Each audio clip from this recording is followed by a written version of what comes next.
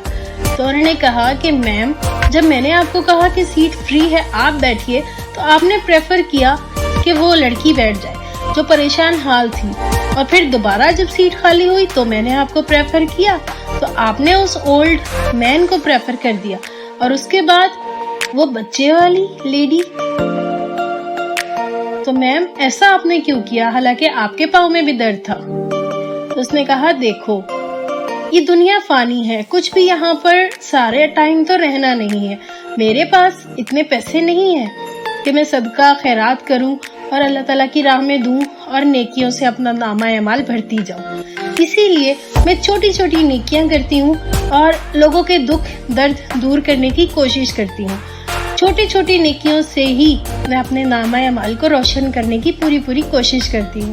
صرف یہی نہیں، میں راستے میں کوئی پڑے ہوئے پتھر کو ہٹا دیتی ہوں، کبھی کسی پریشان حال کو میں پانی پلا دیتی ہوں، کبھی کسی کو سڑک پار کروا دیتی ہوں، کبھی اس کے علاوہ کوئی سوکھا پودا مجھے مل جائے میں اس کو پانی دے دیتی ہوں، کبھی کسی روتے ہوئے بچے کے چہرے پر مسکراہٹ لانے کے لیے مجھے کچھ کرنا پڑ جائے تو میں وہ کر دیتی ہوں، کبھی کسی بحث میں جہاں پر میں جواب بھی دے سکتی ہوں میں وہاں پہ چپ ہو جاتی ہوں، کبھی کوئی بھی پرابلم ہو میں اس کا سلوشن ڈھونڈنے میں آگے رہتی ہوں، کیونکہ انسان ہمیشہ زیادہ سے زیادہ کی تلاش میں رہتا ہے اور وہ کہتا ہے کہ اگر مجھے زیادہ ملے گا ہی تو میں کام کروں گا، تو میں نیکی کروں گا. اور ہم بڑی بڑی نیکیوں کو ہی نیکی سمجھتے ہیں، ہم یہ چھوٹی موٹی نیکیوں کو نیکی نہیں سمجھتے، حالانکہ ہم یہ بھول جاتے ہیں کہ قطرہ قطرہ مل کر ہی دریا بنتا ہے. تو میں بس اسی دریا کو بنانے کی کوشش کرتی ہوں اور کچھ نہیں،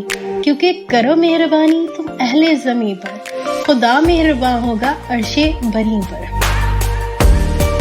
اچھا تو اب میں بھی چلتی ہوں کیونکہ میرا سٹاپ آ گیا.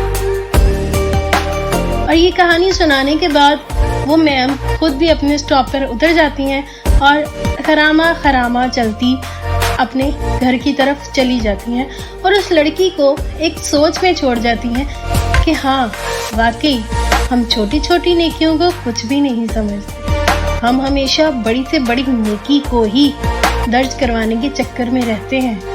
اور جب بھی ہمیں کوئی ایسی سٹوری سننے کو ملتی ہے نا تو ہم یہی سوچتے ہیں کہ کس کے پاس ہوں گے اتنے پیسے جو صدقہ خیرات کرے، لیکن یہ پوائنٹ ہمارے مائنڈ میں کبھی بھی نہیں آتا کہ ہم چھوٹی چھوٹی چیزوں سے شروعات کر سکتے ہیں. تو لسنرز بتائیے آپ کو میری سٹوری کیسی لگی؟ نے تو اس اسٹوری سے بہت کچھ سیکھا، سمجھا، اور جو کچھ سمجھا وہ آپ سبھی کے ساتھ میں شیئر کرنے پہنچ گئے۔ اگر آپ کو میری اسٹوری اچھی لگی ہو تو کامنٹ سیکشن میں ضرور بتائیے گا کہ آپ نے اس اسٹوری سے کیا سیکھا، اور کامنٹ سیکشن میں آ کر اپنی حاضری بھی ضرور لگوائیے گا، کیونکہ RJ حمزہ آ کر یہ نہ کہیں کہ اگر میں نہیں تھا تو یہ شو کمپلیٹ نہیں ہو پایا۔ آخر ہم انہیں بتائیں گے I am RJ فائزہ، آپ کی ہوسٹ، آپ کی دوست، آپ کی میزبان، اور اینڈ میں جاتے جاتے صرف اتنا پیغام دینا چاہوں گی، کرو کچھ ایسا کہ دنیا کرنا چاہے آپ کے جیسا۔ اسی شارٹ سے پیغام کے ساتھ RJ Faiza Mughal is signing out، فی امان اللہ۔